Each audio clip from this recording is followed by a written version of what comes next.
Hi friends, வாங்க சூப்பரான ஒரு எக் மசாலா பண்ணலாம். ஒயிட் குருமா மாதிரி. இது எப்படி பண்ணலான்னு பார்க்கலாம் வாங்க. நான் வந்து ஒரு 3 முட்டை வேக போட்டிருக்கேன். வெங்காயத்தை இந்த மாதிரி நீளமாக ஸ்லைஸ் பண்ணி வச்சுப்போம். கடாயில் நெய் ஊற்றிப்போம்.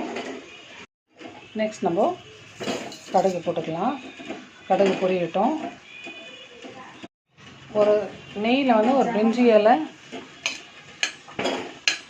பட்டை, லவங்கம் நம்ம வந்து தாளிச்சிடலாம். அடுத்து வெங்காயம் போட்டுருவோம். அடுத்து நம்ம இஞ்சி பூண்டு பேஸ்ட் போட்டுருவோம். நல்லா வதக்கி விட்டுடலாம். முட்டை நல்லா வெந்துட்டுருக்கு. அடுத்து நம்ம உப்பு போட்டுப்போம். நம்ம நெக்ஸ்ட்டு வந்து பச்சை மிளகாய் போட்டுக்கலாம், கீரி போட்டுக்கலாம். இப்போ நம்ம கொத்தமல்லி, கசகசா, சோம்பு, கேஷ்நட்டு, பாதாம், அப்புறம் கொஞ்சம் ஏலக்காய், இதில் நம்ம தேங்காய் இதை போட்டு ஃபைன் பைஸாக அரைச்சிக்கலாம். இப்போ நம்ம வந்து ஒரு கிளாஸ் தண்ணி ஊற்றி வெங்காயத்தோடு சேர்த்து நல்லா வந்து கொதிக்க விடலாம். அடுத்தது நம்ம அரைச்ச பேஸ்ட் ஊற்றிடலாம். முட்டை வந்து நம்ம அது மாதிரி செட் பண்ணி கீறி போட்டுடலாம்.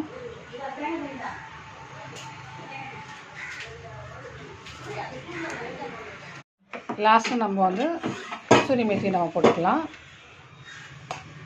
ஒரு கொதி வந்தோடனே நம்ம வந்து அடுப்பு ஆஃப் பண்ணிடலாம். இறக்கும்போது நம்ம வந்து கொஞ்சம் லைட்டாக வந்து நெய்யோ இல்லை தேங்காய் எண்ணெயோ யூஸ் பண்ணிக்கலாம்.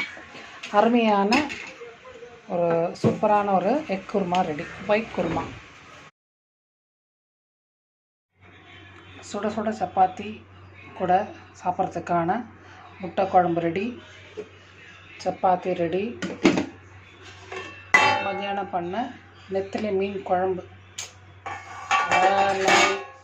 ஆனால் சூப்பரான நெத்திலி மீன் குழம்பு ரெசிபி என்னோடய சேனலில் இருக்குது. ட்ரை பண்ணி பாருங்கள், என்ஜாய் பண்ணுங்கள். Have a good day.